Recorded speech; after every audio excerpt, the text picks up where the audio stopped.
Hello, my name is Daisy Xu, and I'm currently a postdoctoral research fellow in the St. Genis Laboratory at Scape & Eye Research Institute of Mass Eye and Ear in the Department of Ophthalmology at Harvard Medical School. I completed my PhD training at the University of Sydney in the Lens Research Laboratory headed by Professor Frank Lovercue in cataract research, and I also did my optometry training at the University of New South Wales in Sydney, Australia.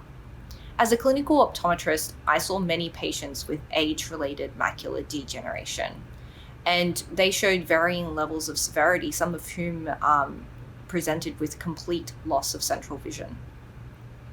This is a devastating eye disease, and it affects the central part of our retina, which is called the macula. And the macula consists of many retinal cells that enable us to see fine details, such as when we're reading or driving or even watching this very video. And so it's vital that we maintain the health of the macula. In age-related macular degeneration, many patients can present with central loss of vision, and this is in fact the leading cause of blindness in the elderly. The aging population we are seeing will undoubtedly see a rise in the number of cases of age-related macular degeneration, and there are estimates that these cases will rise to 288 million people by 2040. The global cost of age-related macular degeneration is estimated to be $343 billion. So it is quite a devastating disease and quite an economic burden on our society.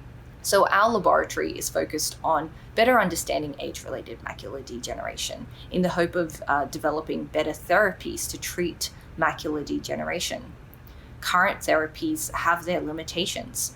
Some patients don't respond to therapies, and there are also patients who respond initially, but over long-term treatment, they don't respond anymore to these therapies. And so our lab is focused on finding more novel avenues for targeting this disease. Our research has shown that cells in the retina are highly metabolically active, and during age-related macular degeneration, there is a metabolic shift that occurs. So during this disease, the retinal cells, they have really highly metabolically active mitochondria, and mitochondria are the energy generating units within our cells. And these mitochondria can become dysfunctional during age-related macular degeneration.